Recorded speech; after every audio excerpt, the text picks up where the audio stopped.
eres el autor de todo y Señor de la creación, y tu voz de amor el mundo escucha hoy.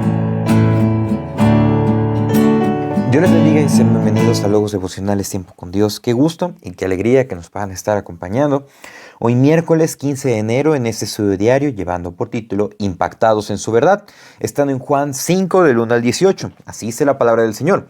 Después de estas cosas había una fiesta de los judíos y subió Jesús a Jerusalén, y había en Jerusalén, cerca de la puerta de las ovejas, un estanque llamado en hebreo Betesda, el cual tiene 5 pórticos. En estos yacía una multitud de enfermos, ciegos, cojos y paralíticos que esperaban el movimiento del agua, porque un ángel descendía de tiempo en tiempo al estanque y agitaba el agua, y al primero que descendía al estanque después del movimiento del agua quedaba sano de cualquier enfermedad que tuviese. Y había allí un hombre que hacía 38 años que estaba enfermo. Cuando Jesús lo vio acostado y supo que llevaba ya mucho tiempo así, le dijo: ¿Quieres ser sano? Señor, le respondió el enfermo, no tengo quien me meta en el estanque cuando se agita el agua, y entre tanto que yo voy, otro desciende antes que yo. Jesús le dijo: levántate, toma tu lecho y anda. Y al instante aquel hombre fue sanado, y tomó su lecho y anduvo, y era día de reposo aquel día.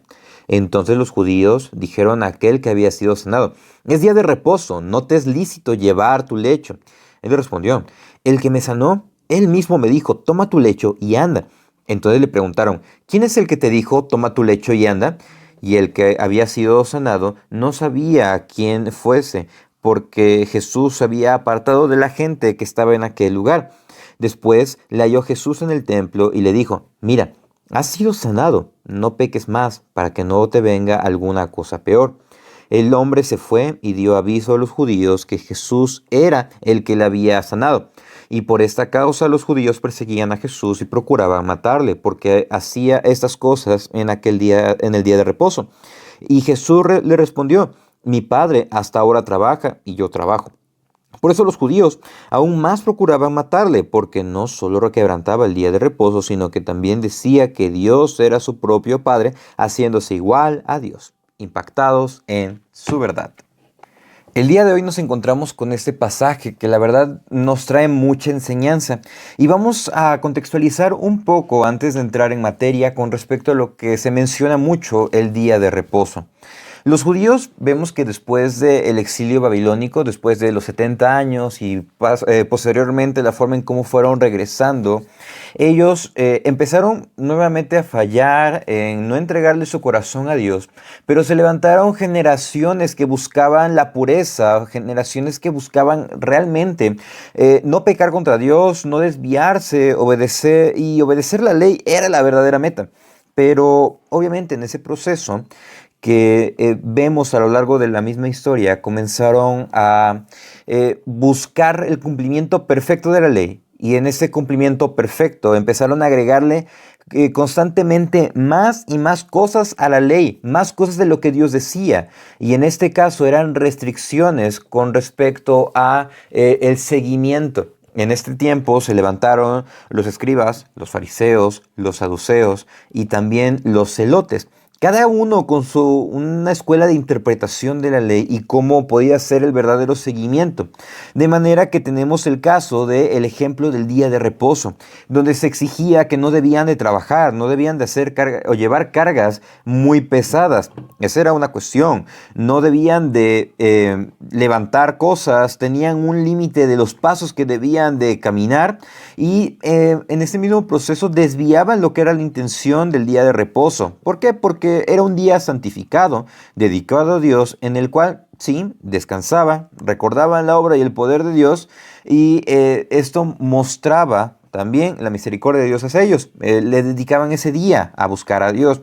Ciertamente nosotros como creyentes no guardamos el día de reposo, no guardamos el sábado, guardamos el domingo, en un día en el cual nosotros descansamos y le llamamos el día del Señor. Nos congregamos, buscamos a Dios, vamos a nuestra iglesia local y juntos adoramos, escuchamos la predicación dominical, y de ahí podemos disfrutar de ese mismo día. Y es como si nosotros dijéramos: el domingo tú no puedes manejar tu carro. No, no puedes, eso es pecado. estás ofendiendo a Dios. El domingo no te puedes preparar una taza de café. El domingo no puedes ir a comprar a la tienda.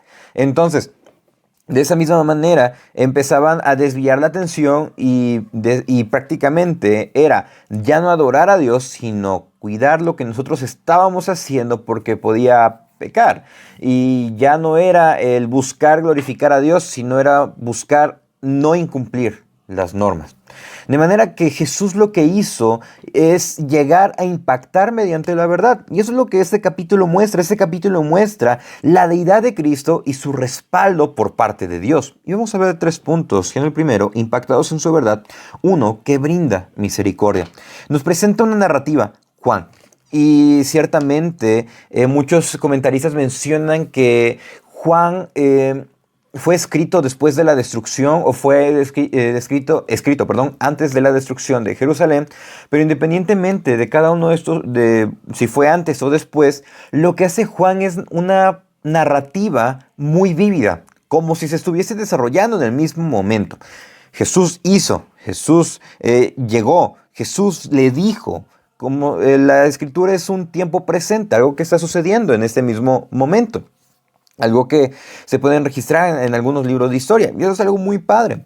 Y al momento de que nos dice acá que Jesús fue a Jerusalén, se acercó a la puerta de las ovejas, Juan nos está situando en Jerusalén y dice que era un estanque llamado en hebreo Betesda, el cual tenía 5 accesos, 5 puertas. Era como un techito, tenía 5 puertas y en medio había un estanque llamado Betesda, el cual significa casa de misericordia. Y en este estanque, bueno, cerca de este estanque había muchos enfermos y se nos describe que había ciegos, cojos y paralíticos, los cuales buscaban ¿qué? Su sanidad. Ahora, algo que se presenta en este pasaje a lo largo de la traducción bíblica es que tanto el versículo 3 como el versículo 4 no se encuentran en los manuscritos originales. Entonces, ¿debo de dudar de la traducción de mi Biblia? No, sino que también mencionan los comentaristas que los copistas, los traductores que transcribían lo que eran los libros, pusieron algunas notas al pie de página y explicaban la situación o aclaraban algunos puntos.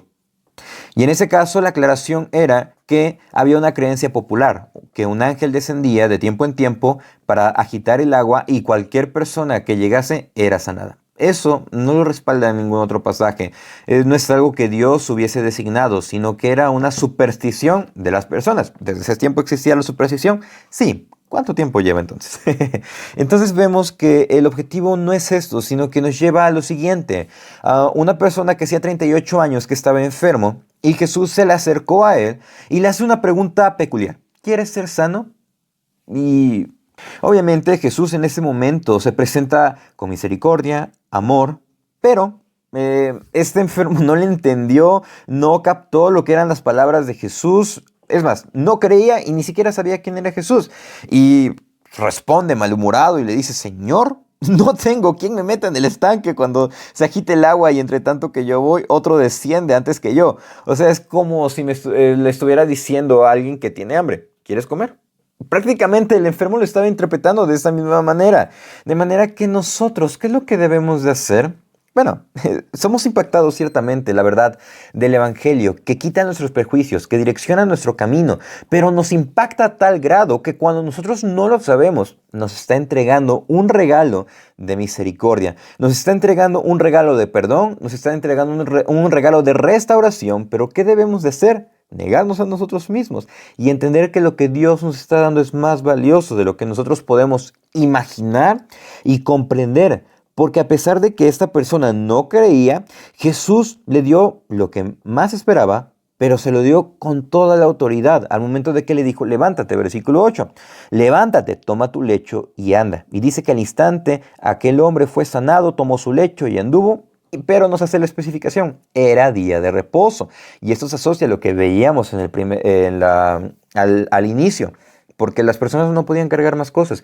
Pero el objetivo de este momento es ver la obra de Jesús. Pero también esa es una muestra perfecta de la soberanía de Dios. porque este enfermo no hizo nada grande, no hizo nada para destacar ni ganar su sanidad, no era mejor que los otros enfermos, simplemente Jesús se acercó, le extendió misericordia y lo sanó. De manera que la verdad impacta al momento de que nos muestra misericordia, rompe nuestros paradigmas, rompe nuestra forma de ser y nos lleva a entender que el mejor regalo es la salvación que nosotros podemos tener en Cristo, el perdón de pecados. Y eso lleva al segundo punto, impactados en su verdad, 2, que revela el corazón. Ahora, este enfermo, que ya no es enfermo y ahora es sano, el que era enfermo, en su caminar y llevar su lecho, se encuentra con algunos judíos. Y los judíos, al ver a este hombre, en lugar de glorificar a Dios, pues lo condenan. ¿Por qué? Por infringir la ley. Vemos hasta qué grado llegaba su idolatría, hasta qué grado llegaba su legalismo, porque le dijeron, es día de reposo, no te es lícito llevar tu lecho. Entonces él le respondió, el que me sanó, él mismo me dijo, toma tu lecho y anda. Entonces, esta persona, el que Jesús sanó, en lugar de glorificar a Dios también, bueno, su corazón reveló que él le tenía más miedo a las personas, que él le tenía miedo a esos líderes judíos y no temía a Dios, no respetaba a Dios, no lo consideraba en sus caminos al igual que los judíos. De manera que este pasaje nos demuestra que el judaísmo, las falsas religiones y también el ritualismo no pueden cambiar el corazón, no lo pueden renovar y no pueden mejorar lo que es nuestro interior. Solamente manipulan el exterior, engañan y corrompen. De manera que el corazón del hombre está muerto en delitos y pecados. ¿Qué es lo que necesitamos? La misericordia de Dios. La verdad que impacta en nuestros corazones y nos sana, nos renueva. Ahora, este enfermo nos dice que desconocía quién era Jesús. ¿Por qué? Porque pues él no sabía ni siquiera el nombre y esos judíos lo que querían hacer era indagar quién era. Nos dice que después Jesús encuentra a este personaje en el templo y le dice no peques más para que no venga alguna cosa peor. Ahora, no nos está reforzando ese pasaje que todas las enfermedades sean consecuencias del pecado. No, algunas enfermedades sirven para que el nombre de Dios sea glorificado y no es consecuencia de algún pecado. Pero recordemos el resultado del pecado es la muerte. Entonces, lo que nos lleva acá es rendir nuestro corazón a Dios y nos debe de llevar a vivir delante de Dios en todo momento. No con una conducta de que, voy a pecar y ya regreso. Voy a pecar no, sino no pecar más porque Dios nos ha sanado. Este corazón que debe ser renovado y cambiado. Pero este personaje seguía temiéndole al hombre. No le hizo caso a Jesús en su segundo encuentro.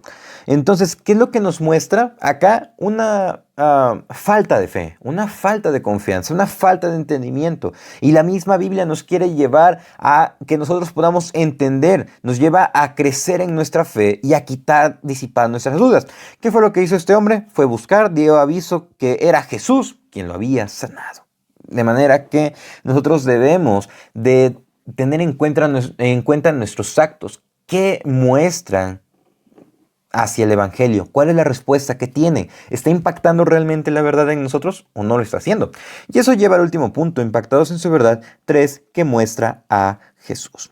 Vemos que los judíos adoraban las tradiciones y no a Dios. Hay una frase de Tony Segar que dice: cuando el apego a un líder es mayor que a la verdad, ese se transforma en un ídolo, cuyo culto arrastra a los demás a la idolatría. Ciertamente lo pone en este ejemplo. No adorar a las personas, no adorar a los pastores. Ciertamente son personas que Dios ha puesto como autoridad, pero ellos son igual hermanos de nosotros. Les debemos respeto, ciertamente, pero no debemos de adorarlos ni venerarlos. Y es lo mismo en este caso.